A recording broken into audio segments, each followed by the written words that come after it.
Welcome everyone! I'm so glad you could join us again. I hope you've been enjoying all of our discoveries so far. Let's go make some new ones! Come on!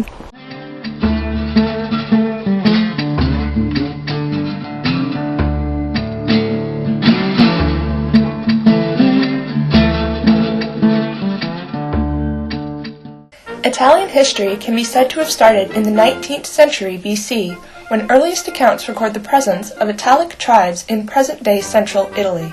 Linguistically, they were divided into Oscans, Umbrians, and Latins. Later, the Latin culture became dominant as Rome emerged as a powerful city-state around 350 BC. The Roman Empire later dominated Western Europe and the Mediterranean for many centuries, making immeasurable contributions to humanity. Some of these led to the development of Western philosophy, science, and art that remained influential during the Middle Ages and the Renaissance. After the fall of Rome in 476 AD, Italy remained fragmented in numerous city-states for much of the following millennium, finally falling under different foreign denominations. Parts of Italy were annexed to the Spanish, the Austrians, and Napoleon's empire, while the Holy See maintained control over Rome, before the Italian peninsula was eventually liberated and unified in the late 19th century. The new Kingdom of Italy, established in 1861, quickly modernized and built a large colonial empire, colonizing parts of Africa and countries along the Mediterranean. In 1946, as a result of the constitutional referendum, the monarchy was abolished and the new republic was proclaimed. In the 1950s and 1960s, Italy saw a period of rapid modernization and sustained economic growth, the so-called Italian economic miracle. The country, coming back to international policies among Western democratic powers, joined the European Economic Community, which later constituted the European Union. Italy is currently ranked as a major regional power in Europe. The Victoria Italian Society has been founded in 1955 by a group of immigrants. Then later on they got more members and they gather dances in order to accumulate funds to purchase a small building, and from there we came to this place, which was opened in 1970, and we call this one Leonardo da Vinci Center. The future of the society, we hope to improve it a lot more than what we did, and that the activity are to maintain language, number one, and traditions, and promote our culture as well. The goal of our society is to bring lots of our culture, many aspects of our culture, education, culinary, and even trips to Italy, and to make this place the best place on earth.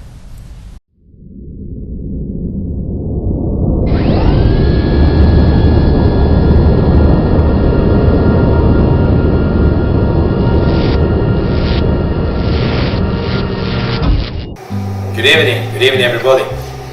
Welcome to the Da Vinci Center kitchen. My name is Gianfranco Mosca, Italian, real Italian. Sorry for those ones that they would like to be Italian, but they're not. This is something that it's a joke that we always do in our cooking school. Today we're going to prepare the amatriciana, rigatoni alla matriciana. The original recipe actually comes with spaghetti alla matriciana. Then what happened? In history, I think, for tourists, spaghetti was very hard to deal with. So what happened? In Rome they just said, you know what, we are going to do it with rigatoni. It will be much easier. The taste is the same, and we will see how to do it. So the ingredient today, the main ingredient is what il guanciale, is actually pork jowl. This part. Never use the pancetta, to make rigatoni alla matriciana or spaghetti alla matriciana. The original recipe comes with il guanciale. It's very hard to find, but if you're willing to prepare this plate, you will do it. So let's go on with the ingredient. So we have the Romano cheese here, Romano, from Rome. We are still in the same region here, Lazio. Then we have tomatoes, peeled Italian tomatoes can come from San Marzano, possibly, or nearby. Then we have the rigatoni, as I told you, and then we have also white wine that comes from the Castelli Romani. It's called Colli Albani. Then we have chili pepper, and optional. The onion is an option. Many people they don't like the onion. I like the onion. Sometimes I use it, sometimes I don't. Tonight I decided to use it. So it's up to you, up to your taste. So we need to start with the guanciale and meat as well. Very tasty. So then what we do, we cut it this way. You need to let this sweat.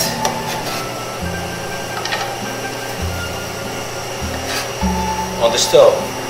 Now, as I told you, let's go with the onion. Not many people use the onion in the original recipe. Quite fast if you want. Chili pepper.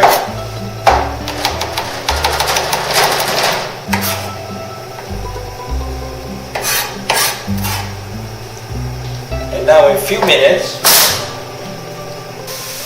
Alright, so as I told you, you need to let sweat the guanciale. You can see here it's becoming translucent, as I told you, both the onions and the fat. So we need to wait until the meat is cooked and also the onion will be sweating. So all the flavors will be mixed here. Okay, and now is the time to use the wine. We have two actually a recipe here. Normally we take away the guanciale from the skillet, we put aside, but it's very crispy. This is another recipe, crispy. Then you use the wine, the sauce, everything else, and then at the end, when you mix the pasta, then you add the guanciale, crispy guanciale, nice, good. Today we use the second procedure, which is to use the guanciale and the wine together, to mix the flavor together. It's your taste, you need to try both of them. Let's go with the white wine. Not too much. This is enough. Don't use your food processor or blender, actually, the blender, to mix this. Because you will spoil the seeds. Seeds will explode, so it will be a change in color and taste. So what do you do normally, right? Use your hand. Right? Like this. Actually, all the ingredients must be good. First quality, possibly. Because what you can get in, then you get out. So if you want to eat good stuff, okay, I'm ready. I'm ready to go with the tomato. Here we are. Oh, now is the best part. Right? And then we mix it nicely. So all the taste will go together in the same region. You will see.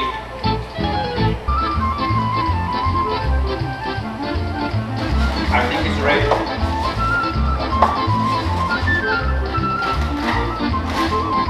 I think we need to go.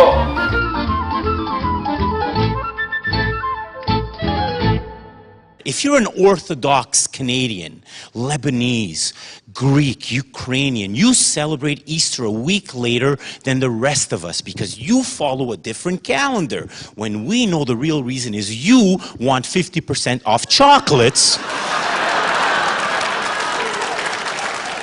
No one says, you're in Canada, you can't do that. We're kinder, we're gentler, even things that have nothing to do with us. In Canada, we have Black History Month because we know what happened to our black brothers and sisters in the history of the world is a travesty. And as Canadians, we want to acknowledge and maybe atone. But we're Canadian. We don't know what we're doing. When is Black History Month in Canada? February. February, the whitest month on the calendar. And even when we get things right, we do things wrong. The International Olympic Committee awarded us, Canada, after years of trying, the Winter Olympics. And as soon as we were awarded the Winter Olympics, we held them in Vancouver. Vancouver, the only city in this country that doesn't actually have winter.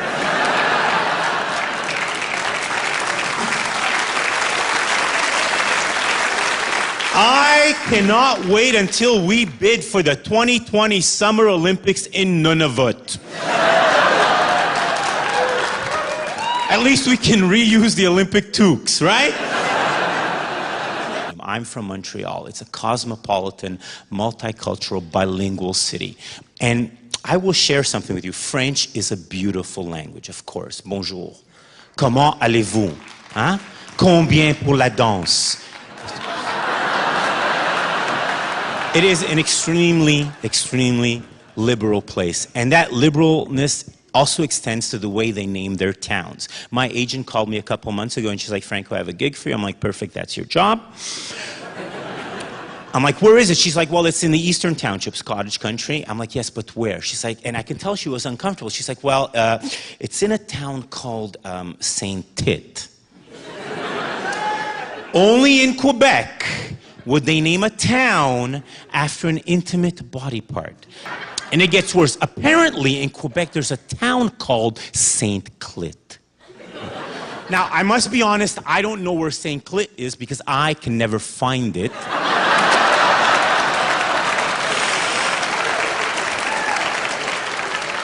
I just know, Franco, it's more to the right, and stop driving so hard.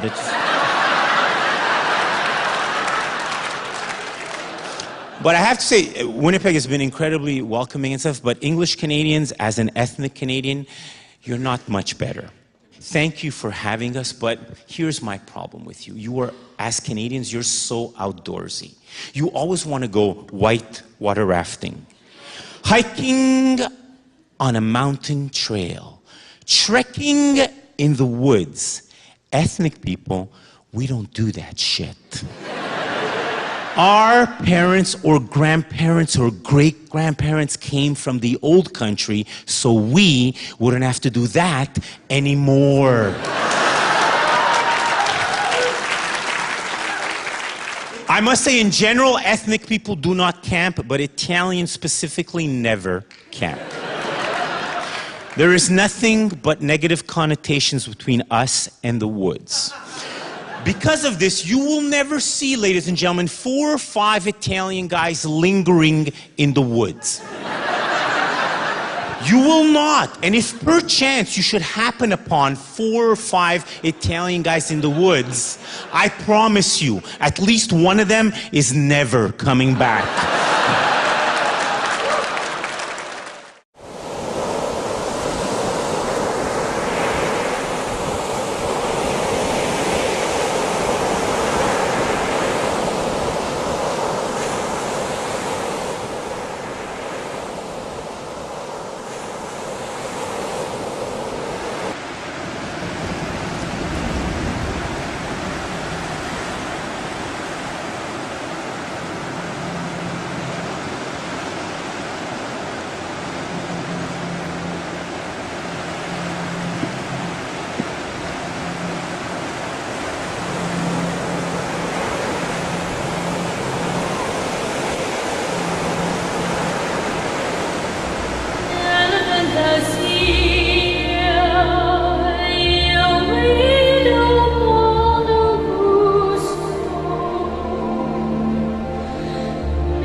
In a moment, we will have the pleasure of speaking with Maestro Pietro Roya, a renowned conductor who is currently working with the Pacific Opera and the Victoria Symphony.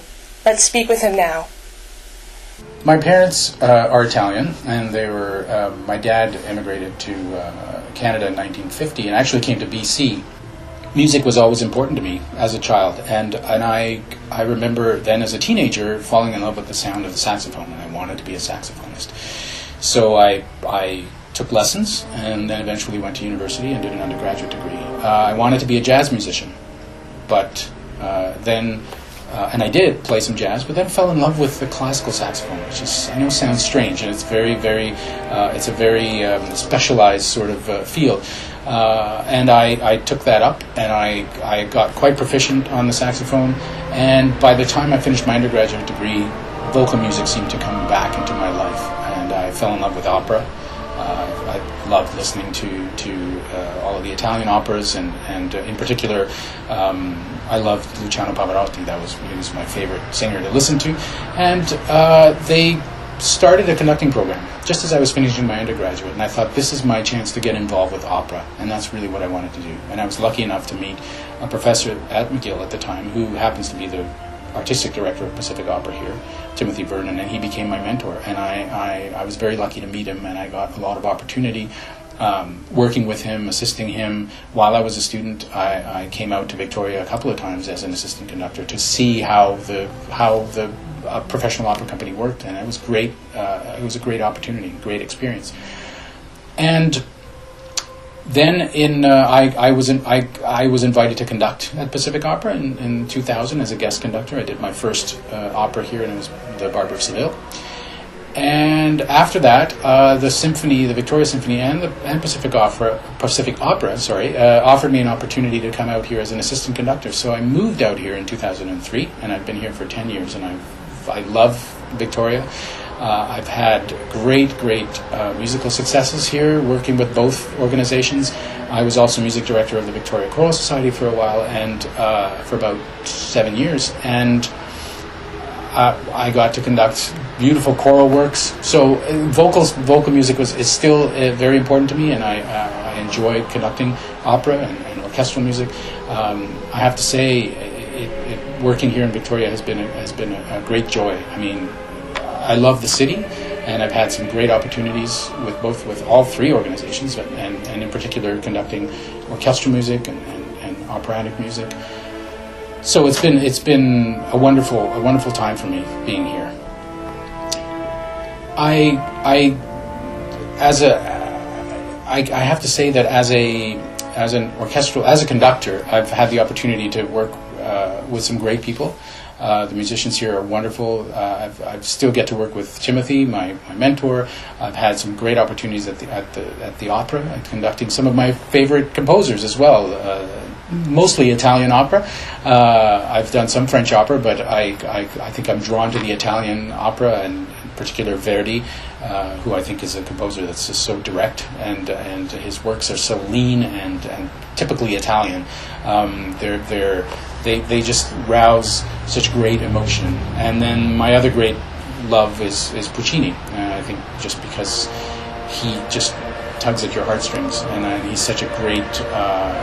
He writes such great melodies, and I think that's why so many of his arias are so popular. I've also had the opportunity to conduct some great works with the symphony, and one of my favorite composers being Beethoven. I've had the opportunity to conduct a few of his symphonies. I just feel privileged to be able to bring those works to life with a great group of musicians, and it's such a great collaborative effort when you come to a performance and you're all sort of in the same going in the same path, and it seems like everybody is on the same path and going in the same direction, and you make this great music together. It's just such a wonderful experience. I've loved it. I've loved the opportunities I've had, and I've loved my life up to now, with how it's transpired, how I managed to get back to vocal music from being a child, and it's just been, I have no regrets.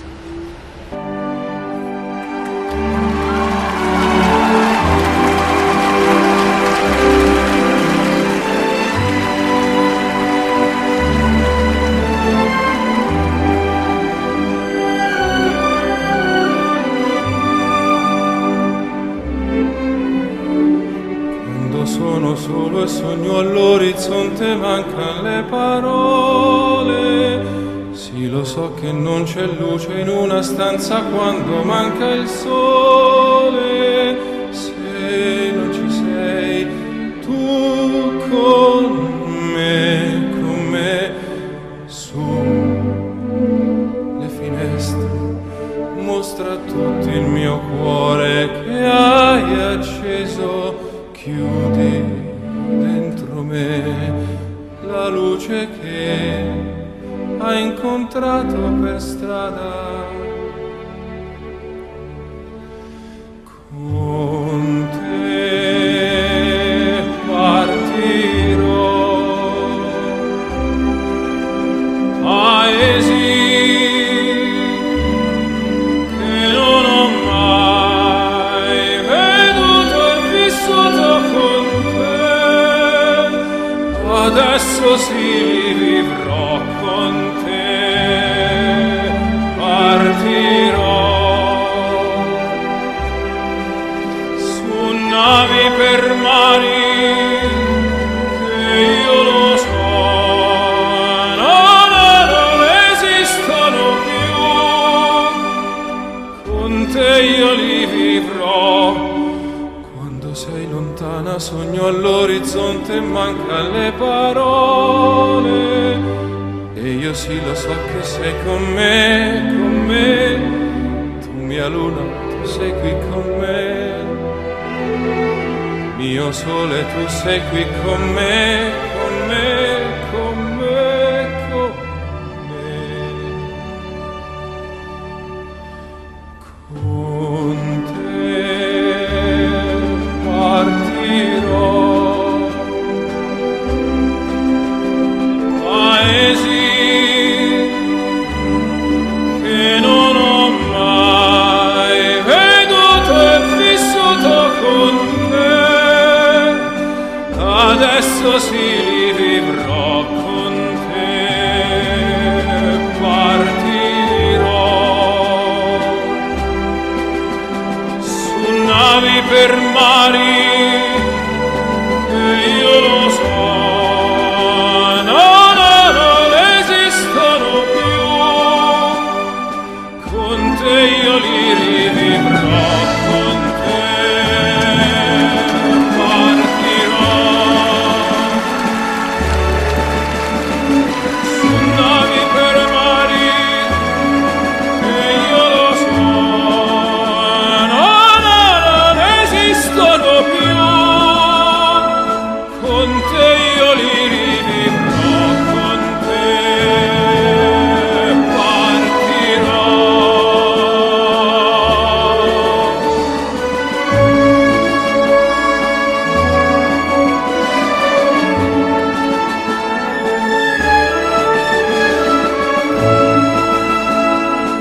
Io con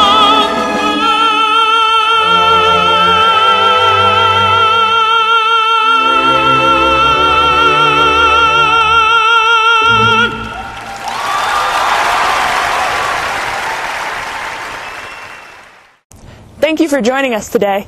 I hope you had a good time. I look forward to seeing you again.